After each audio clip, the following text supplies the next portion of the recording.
So today I'll go over one of the best advice I wish someone given me in my early teens and 20s. And I'm 24 right now, so I'm not that old either, but I am getting to my mid 20s. And that lesson is that a closed mouth doesn't get fed, right? And one of the reasons why this lesson hits so hard is because why even with knowing this lesson, it's going to be hard to apply. And I'll explain. And if you stick around with the video, I think you'll learn something. And number one, I'll give you a little backstory. It took me about a year into my job to get my first promotion, and these are high-paying jobs, so it's very competitive, right? So it's hard to get these promotions because you have people with years of experience and networks and all of that you have to compete with. And the reason why I was able to get it before people that are more senior than me is because I simply ask. I didn't take well, I have to take no for an answer, but I didn't take it as the answer, right? I kept coming back, and eventually I got the job.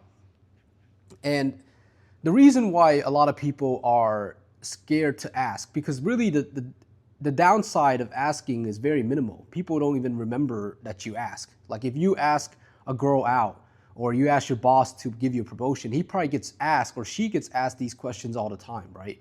So to them, like it's not even gonna register in their head after a few days. So you really have no risk except for the moment. And for a lot of people, that moment is very painful, right? I think it goes back to kind of rejection. People people weigh rejection a lot heavier than they weigh success. When in reality, success is the upside of success is asymmetrical to the downside of rejection. So if you do get the job, right, you get more money, you get more time, you get more responsibilities, and you kind of you move up in your career path, right? If you ask the girl out and you get the date, you may have a future wife that you may raise a family with, right? So the stakes are the upside are so high, right? And these are the stakes that you really have to think about because the rejection is so temporary. It's just in the moment. But a lot of people have this self-image that's already deteriorating, right? They don't see themselves as this person they want to be. And then when they have these rejection moments, maybe I'm not fit for the job, maybe I don't know enough, maybe I'm not ready. They have these excuses. Same with anything else, like a relationship, you have all these excuses. And that's why it's so dangerous because we all know that we have to ask. If you really think about it, if you're like the boss and you have all these high top performing employees and it's hard to find out the next one to promote to manager, how do you choose? I mean, and really, if you have one person that just keeps asking, been asking for a full year, and now you finally have a spot open, I mean, it would almost feel, it would almost feel wrong not to give it to the guy that's asking.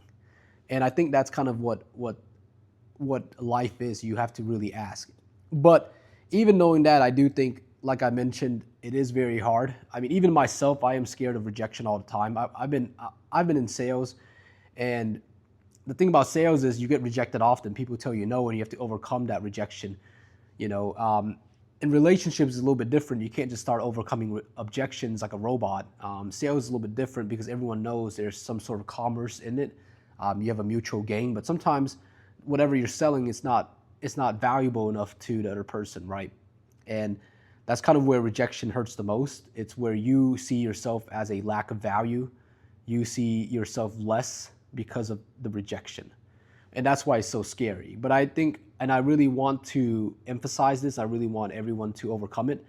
I think rejection is only temporary. It does hurt. We're not going to lie and say it doesn't hurt.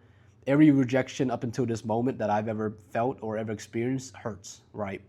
It really does mentally drain you a little bit, but at the same time, it shouldn't dictate how you live the rest of the day or your life at all, right? It doesn't mean anything. One person's opinion of you, maybe don't see enough value in you, shouldn't mean that you are not valuable, right? And that is a lesson that everyone should really pick up. And you got to pick up both. You can't just pick up the idea that you have to speak up and you have to ask the hard questions and be ready for rejection. But at the same time, you have to acknowledge rejection, right? You have to acknowledge that it can be hard and it can be painful, but at the same time, it's something that you have to overcome, right? It's not going to go away for 99% of people, unless you're like a sociopath. It's not going to go away. Rejection will hurt every time. I think you just have to feel it more, accept what it is, feel the pain, and just move on. But let me know. I think this one is just really something that stuck out to me today, especially since I'm just looking back at where I am right now from a year prior. The 4th of July just came around last year. Me and my friend went to Vegas. I had a big vacation or a big check in June. So just kind of seeing where life has been since a year from now, it has made me reflect in that this is the most valuable lesson up until my life that I can think of. But once again, thank you guys. Bye-bye.